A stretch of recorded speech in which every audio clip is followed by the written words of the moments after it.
I'm not the kind of person who believes in ghosts. I've spent most of my life dismissing spooky stories as nothing more than imaginative campfire tales, or maybe a product of overactive minds fueled by late-night horror movies. But what happened to me last autumn changed all that. I had just gone through a rough breakup, and a weekend away seemed like the perfect opportunity to clear my head.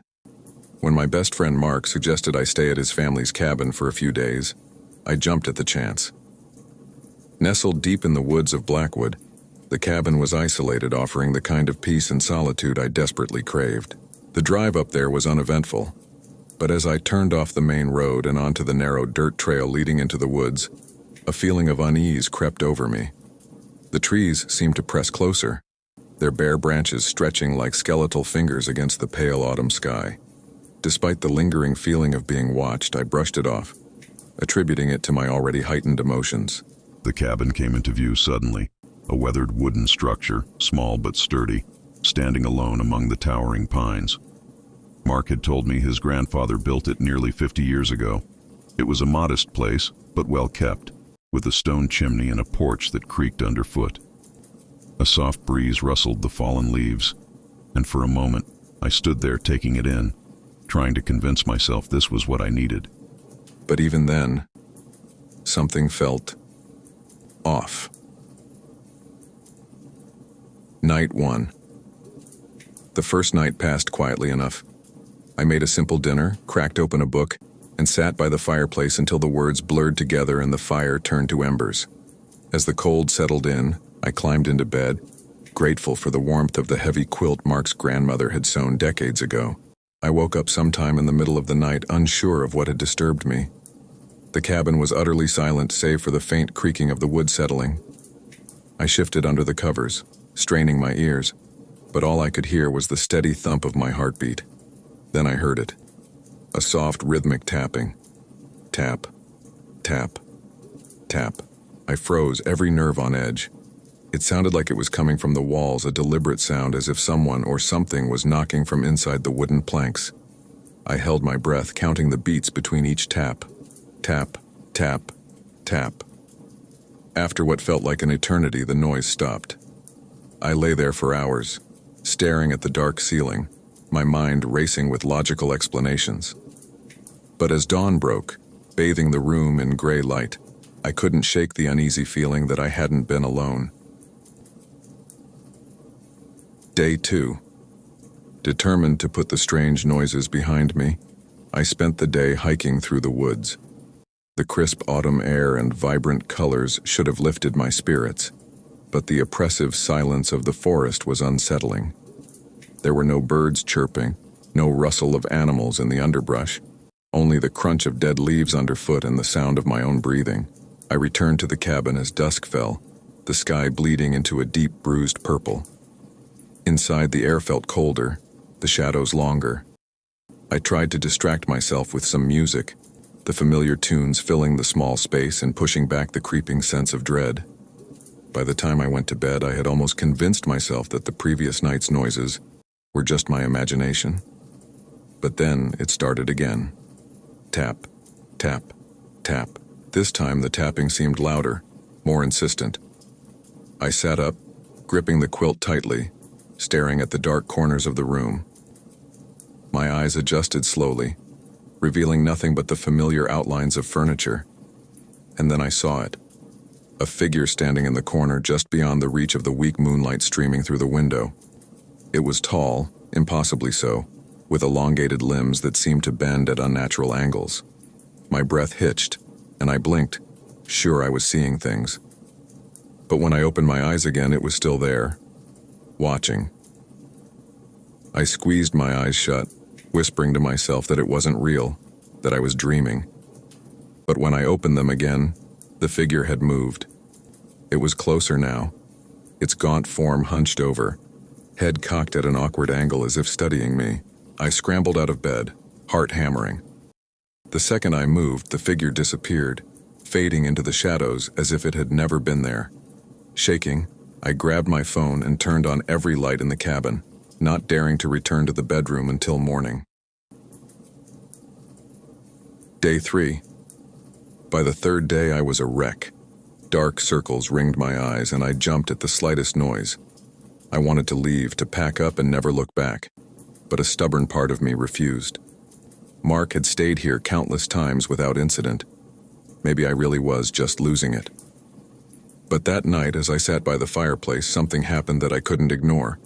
I was going through some old books that had been left on the shelf, musty volumes with faded covers. One in particular caught my attention. It was a thick, leather-bound journal, its pages yellowed with age. Curiosity piqued, I opened it. The entries were written in a neat, precise script. The journal belonged to Mark's grandfather, documenting the construction of the cabin and the early days spent there. But as I flipped further, the tone shifted. "Something is wrong here," one entry read. "The woods are silent, no birds, no animals, and at night I hear it. A tapping coming from the walls. At first I thought it was the wind, but it's not. It's deliberate." My hands trembled as I turned the pages. The entries became more erratic, the handwriting sloppier. "It watches me. A figure in the corner of my room, tall and thin. I've tried to leave, but every time I pack up, something stops me. I can't leave." The final entry was scrawled hastily, the ink smeared. "It's inside now. I see it, standing over my bed, whispering things I can't understand. I can't sleep. I can't think. If you're reading this, don't stay. Don't." The entry ended abruptly, the rest of the page torn out. I slammed the journal shut, my heart pounding. I wasn't crazy. Something was in this cabin, and it had been here for a long time. I needed to leave right now. But as I stood up, a cold gust of wind swept through the room, extinguishing the fire and plunging me into darkness. The final night. I don't remember running to the door, but I must have. My fingers fumbled with the lock, but it wouldn't budge. The windows, too, seemed sealed shut, as if an unseen force was holding them in place. Panic clawed at my throat, and I turned, pressing my back against the wall. The tapping started again, louder than ever. Tap, tap, tap. It was coming from everywhere. The walls, the ceiling, even the floor beneath my feet. I squeezed my eyes shut, whispering a frantic prayer, but the sound only grew louder, more insistent. And then I heard it, a voice, low and raspy, coming from the darkness. "Stay." My eyes flew open, and there it was. The figure, no longer confined to the corner, was standing in the middle of the room. Its limbs were grotesquely twisted, its face a hollow void. Slowly, it began to move toward me, each step accompanied by that terrible tapping. "Stay," it repeated, the word echoing in my mind. I bolted, adrenaline surging through my veins. I didn't care about my things, I just needed to get out. I ran to the bedroom, grabbed the journal, and yanked open the closet door, hoping there might be some way out. But the closet wasn't empty. Something was inside, a dark, hunched shape, its eyes glinting in the weak light. I stumbled back, and the figure stepped forward, unfolding itself to its full height. Its mouth opened, and a guttural hiss filled the air. "Stay." The word reverberated through the cabin, and I felt something inside me snap. I turned and ran, barreling down the hallway, the figure's presence pressing in around me. The door loomed ahead, and with a desperate cry, I threw myself against it. This time, it gave way. I stumbled outside, the cold night air biting at my skin. I didn't stop, didn't look back. I ran through the woods, branches tearing at my clothes, until I reached my car. With shaking hands, I fumbled for the keys and started the engine, the headlights cutting through the darkness. As I sped down the dirt trail, I glanced in the rearview mirror. The cabin stood silent and dark, but in the window I saw it. A tall, thin figure watching me, its hollow eyes gleaming. I never went back to Blackwood. Mark asked me once what happened, why I left so suddenly, but I couldn't bring myself to tell him. The journal, I burned, hoping to rid myself of whatever malevolent presence lingered within its pages. But sometimes, late at night, I still hear it. Tap, tap, tap.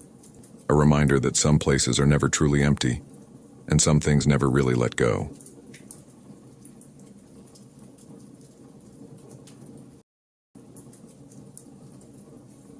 I wasn't expecting to spend the weekend alone. It was supposed to be a relaxing getaway with my girlfriend, Emily. We'd booked a small remote cabin in a secluded valley, nestled between dense forests and overlooking a tranquil lake. A perfect escape from the city, she'd said. But when her work emergency cropped up at the last minute, I found myself driving up there alone, reluctant to let the reservation go to waste. The drive was beautiful, rolling hills, golden autumn leaves, and crisp air. But the closer I got to the cabin, the more isolated I felt. It was a 3-hour journey from the city, and the last 30 minutes were down a narrow, winding dirt road, the kind that makes you wonder if you've taken a wrong turn. There was no cell service out there, no GPS to rely on, just a series of handwritten directions Emily had jotted down. By the time I arrived, the sun was dipping below the treetops, casting long shadows across the property. The cabin was a charming, rustic structure, all wooden beams and large windows, perched on a slight hill. A short distance away, the dark waters of the lake glistened faintly in the dying light. I parked, got out, and took a deep breath of the cold evening air. Just one weekend, I muttered to myself, shouldering my bag and heading inside. Night 1. The cabin was cozy, if a bit musty from disuse. I lit a fire in the stone fireplace, its flickering light casting warm patterns on the wooden walls. I had no real plans, just some books to read, a few beers, and the hope that a few days of solitude would be good for my frayed nerves. I settled in, cooked a simple meal, and then sank into the worn armchair by the fire, staring into the flames until my eyelids grew heavy. I was just about to drift off when I heard it, a low creaking noise like the sound of wood slowly bending under pressure. I opened my eyes and listened, frowning. The cabin was old, so creaks and groans were to be expected. But something about this sound was deliberate. I sat up, scanning the dimly lit room, and the noise stopped. I shrugged it off, blaming my tired mind. But then, as I settled back into the chair, it started again. A soft, steady creak coming from somewhere above me. I tilted my head, squinting at the ceiling. The attic. I'd forgotten about the small, unused attic Mark had mentioned when I booked the place. I hadn't even thought to check it when I arrived.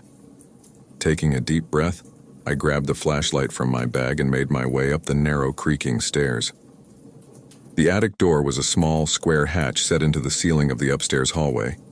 I hesitated, then reached up and tugged on the cord. The hatch swung down with a soft groan, a wooden ladder unfolding from within. I shined the flashlight up, illuminating the cramped space.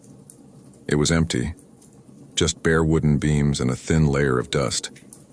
I swept the light around, feeling slightly foolish.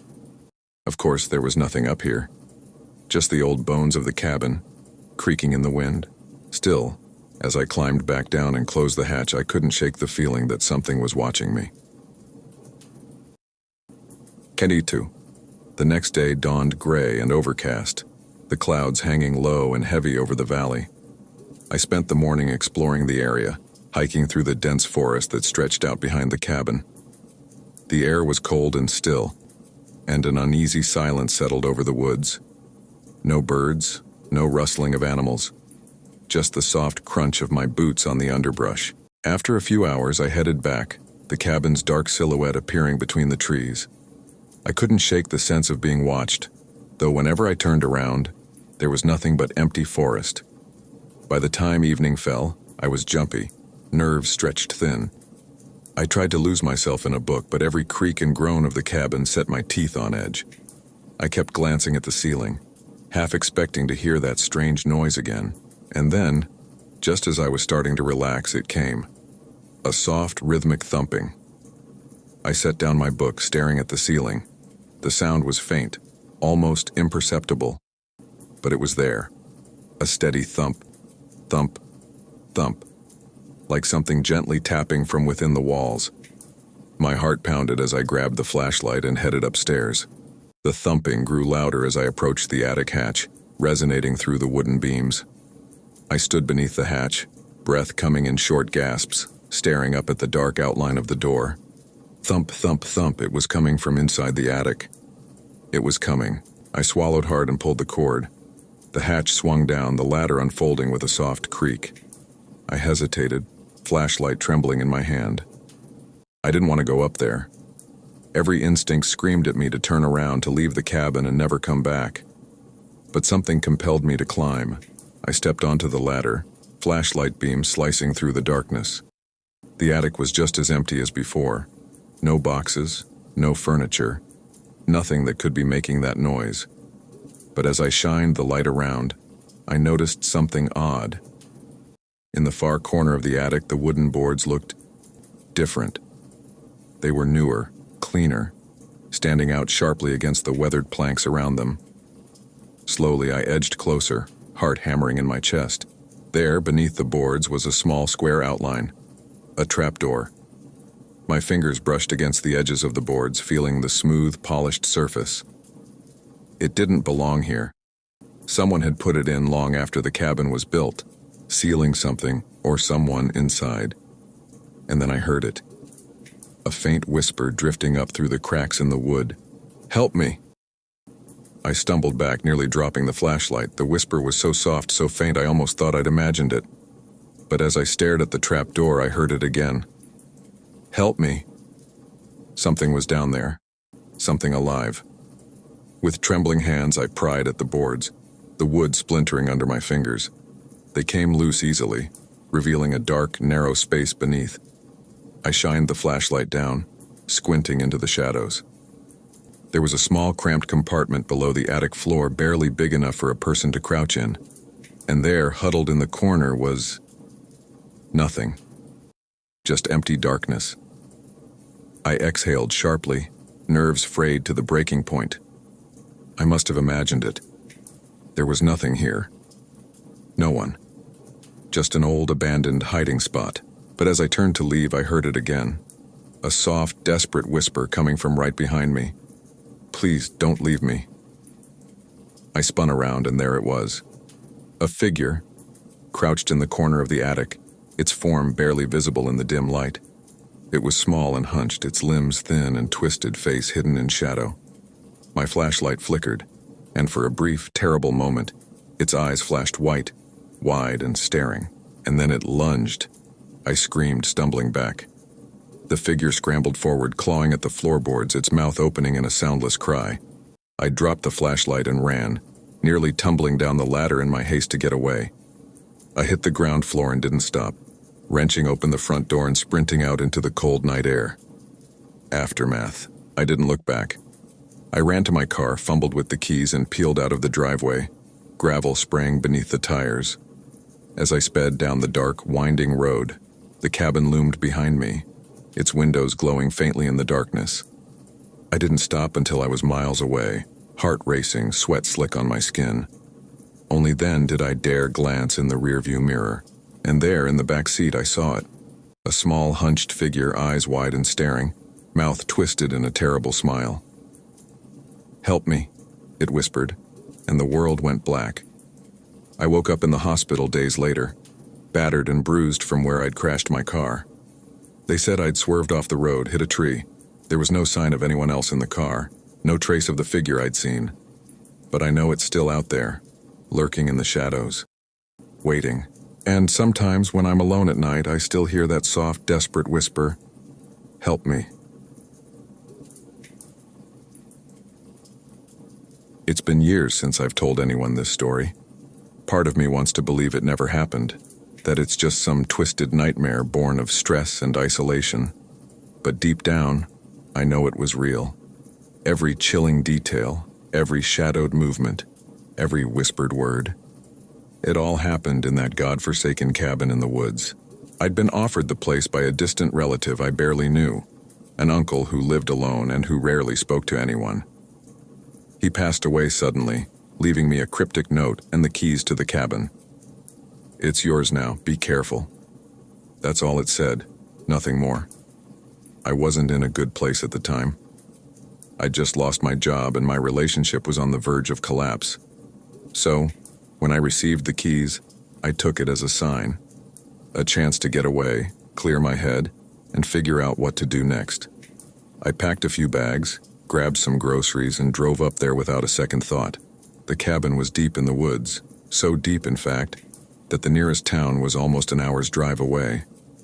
When I arrived, The trees loomed over the narrow gravel road like silent sentinels, their branches arching overhead to form a tunnel of shadows.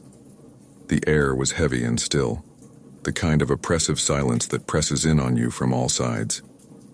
And then I saw it, a small, unassuming wooden cabin tucked away in a hollow. The roof was covered in moss, the windows clouded with age. It looked like no one had set foot there in years. But the strangest part was that the front door was wide open, swinging gently on its hinges. I hesitated, staring up at the darkened entrance. Every instinct screamed at me to turn back, to leave and never return. But I pushed the feeling down and stepped inside. Night 1. The interior was exactly what I expected. Dusty, musty, and cold. A single room with a rickety table, an old stove, and a small fireplace. The floorboards creaked underfoot, and cobwebs clung to the corners. There was no electricity, no running water, and a faint sour smell lingered in the air. I dropped my bags on the table and made a quick survey of the place. There was only one other door, leading to a tiny bedroom in the back. I glanced inside. A single bed, a cracked mirror, and an old wooden wardrobe that leaned to one side as if tired of standing. I shivered, feeling the temperature drop as the sun sank behind the trees. The light filtering through the windows took on a pale, sickly hue. I built a fire, trying to drive the cold away, and unpacked a few supplies. I figured I'd spend the evening reading, maybe jotting down some thoughts in my journal. But as the fire crackled softly, filling the room with flickering shadows, I began to feel uneasy. The silence was absolute. No birds, no insects, no wind rustling through the trees outside. Just silence.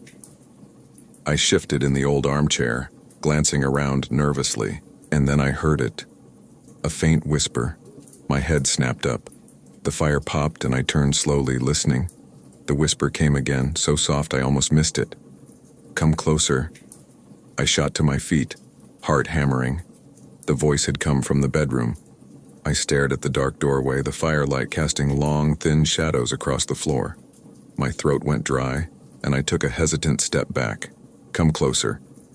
I spun around, my pulse pounding in my ears, but there was no one there. I was alone. Alone in a tiny, forgotten cabin in the middle of the woods, miles from civilization.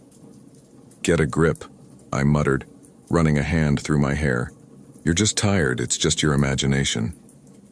But the whispering continued. Soft, almost imperceptible, like a distant echo. "Help me." Night 2. By the second night I was on edge. I hadn't slept much, and every creak, every sigh of the wind set my nerves ablaze. The day had been uneventful, a haze of wandering through the woods and trying to distract myself. But as night fell, that strange, oppressive silence returned. And with it, the whispering. I'd set up camp in the main room, a blanket pulled around my shoulders. The fire burned low, casting long, dancing shadows on the walls. I tried to ignore the voice, tried to drown it out with the crackle of the flames. But then I noticed something I hadn't before. The wardrobe in the bedroom was open. Just a crack, barely noticeable from where I sat. But it hadn't been like that before. I was sure of it. I stared at the dark gap, every muscle tense. And as I watched, the door creaked, inching open just a little more. A soft, barely audible sound drifted through the cabin. "Please." I jumped up, heart thundering.